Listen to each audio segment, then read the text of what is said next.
One of the biggest artists in the world right now is an independent artist. Do you know who that is? I'll give you a hint.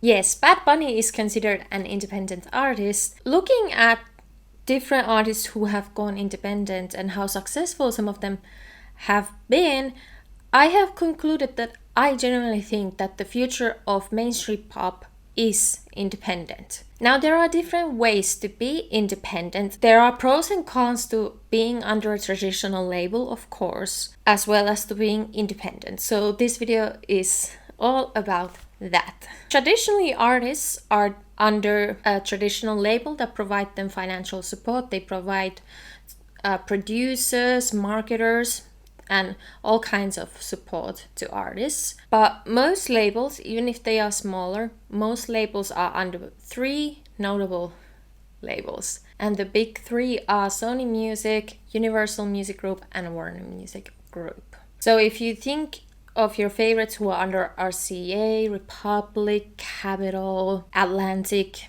Geffen, all of those labels are under these three labels. And it can be very beneficial to the artist to be under a traditional label because of financial support.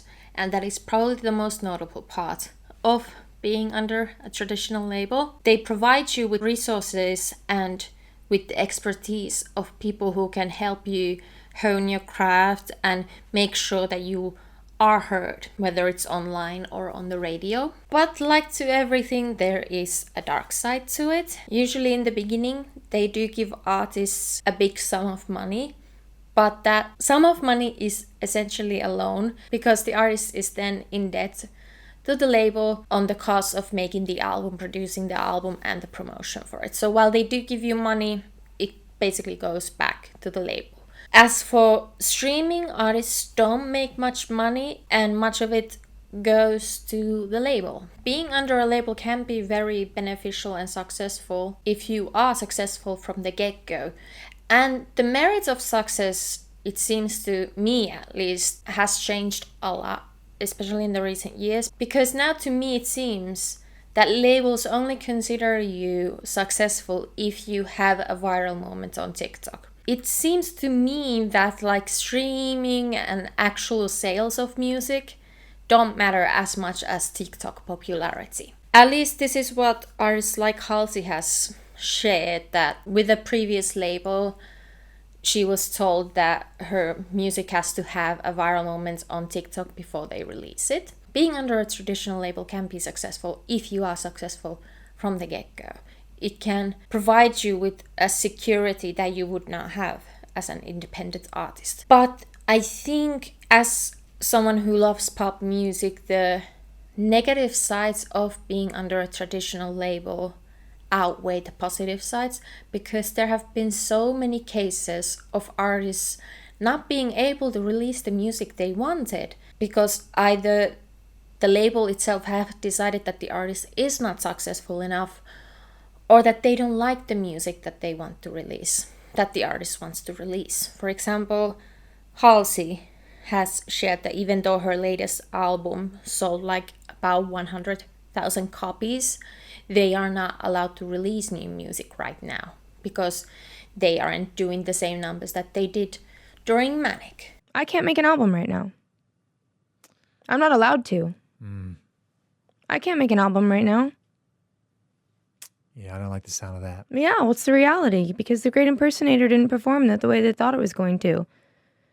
And if I'm being honest with you, the album sold 100,000 fucking copies first week. That's a pretty big first week, especially for an artist who hasn't had a hit in a long time. Yeah. The tour is the highest selling tour of my entire career. Yeah. But it doesn't add up. They want Manic numbers from me. Which was carried with very successful radio hits. Leigh-anne also shared that one of the reasons why she went independent was that she wasn't allowed to release the music that she wanted, and the label essentially told her that they had nothing planned for her, even though she had been working on music. So now I want to share the different ways that you can be an independent artist in this current climate, and I want to start with Bad Bunny. So Bad Bunny is under a traditional label. As you can see here on the back of his vinyl, Rimas Entertainment LLC.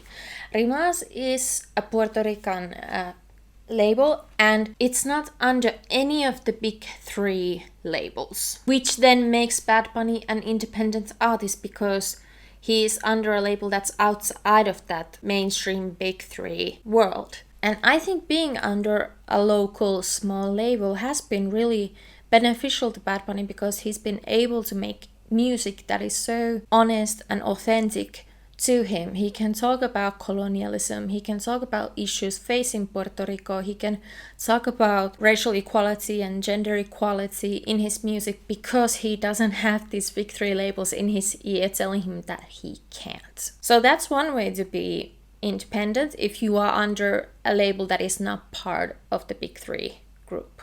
One huge story about an artist becoming independent from the UK was Raye. So Raye was under Polydor for years and years, and she was mostly just releasing EDM music, EDM collabs, which were bops, but not exactly what she wanted to make.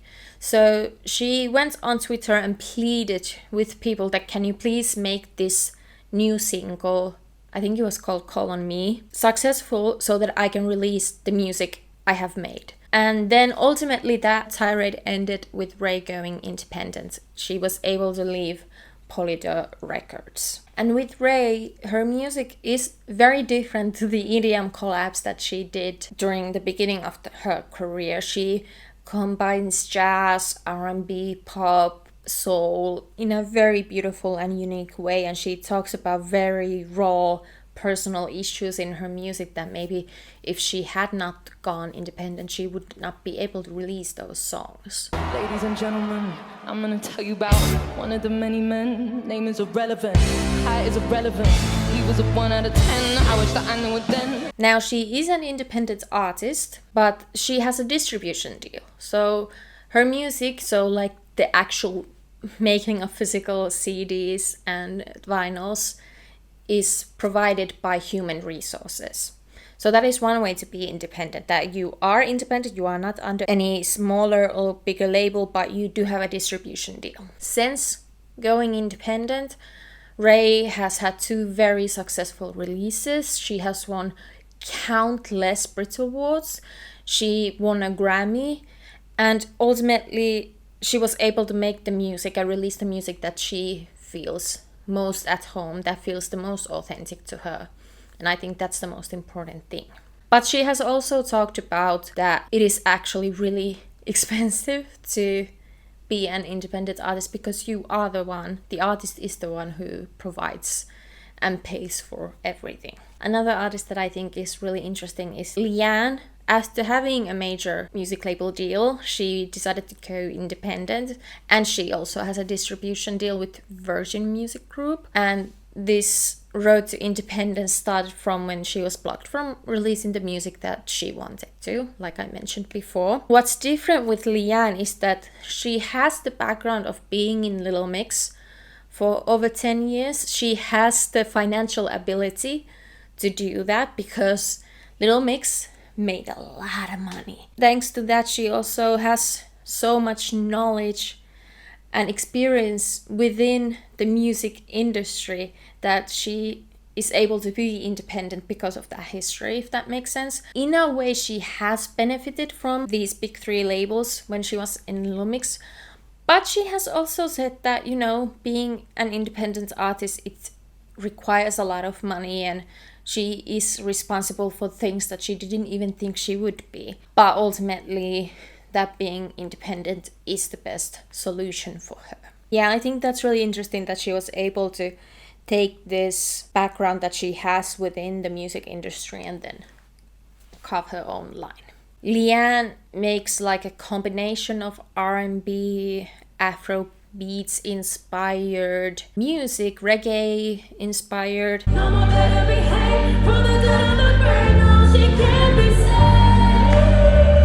It's very different to what is actually mainstream popular in the UK right now. But I feel like, you know, her being able to make the music that she wants and release it, to me just shows that it's not just about what is popular in the UK and what maybe these labels, in my opinion, don't get is that just because something isn't currently mainstream popular, it doesn't mean that it doesn't have its listeners. You know what I mean? Okay, and the last way to be independent is to be just completely independent. No label support, no distribution deal, maybe having your own label as an artist and releasing kind of that way is faouzia. If you know faouzia, she is like one of the greatest vocalists of our generation.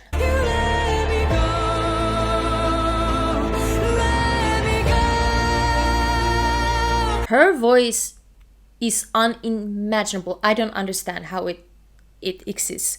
And she has always made very dramatic, cinematic pop with very deeply personal lyrics. And she was under Atlantic for quite a bit. But then prior to her releasing her debut album, Film Noir, she left Atlantic and she never really shared why she left Atlantic, but that she wanted to be independent.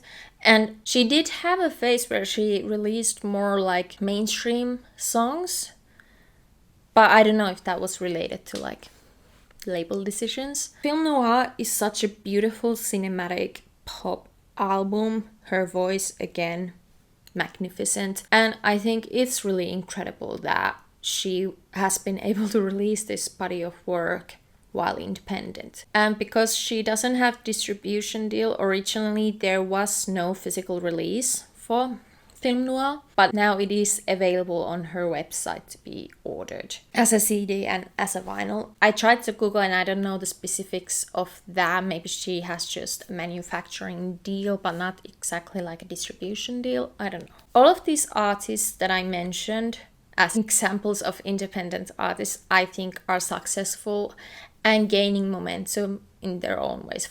Bad Bunny, obviously, on a stadium tour. I think it's really incredible that in 2026 you can be an independent artist and on a stadium tour. And you don't even need to include the US in that. Raye, she toured arenas earlier this year. She got a #1 album with her second album and is one of the brightest stars from the UK. Leigh-anne also had a really successful tour run, mostly in the UK, and her album debuted at #3 in the UK official charts. faouzia has gained a lot of fans online. It's interesting because to me it seems that labels require artists to have TikTok popularity in order for the labels to support the artists.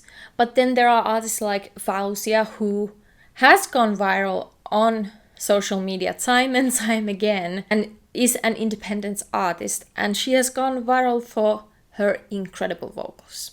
No gimmicks, no attempts at a funny moment, just her talent. And I think that's really amazing. And the fact that she is doing it as an independent artist really adds to that. So to me, the future of pop is independent. Now, of course, I do see traditional labels being part of the conversation regarding pop always, but I also think there is a rise in artists wanting to be independent, and I think that's beautiful and we definitely should support that.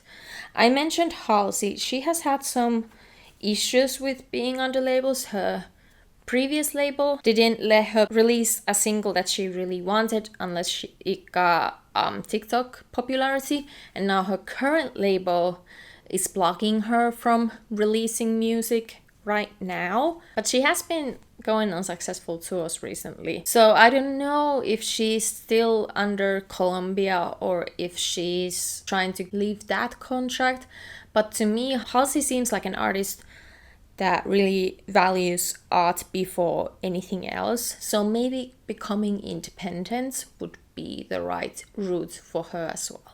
Anyway, I hope you enjoyed this short video about what I think about the current climate in pop music.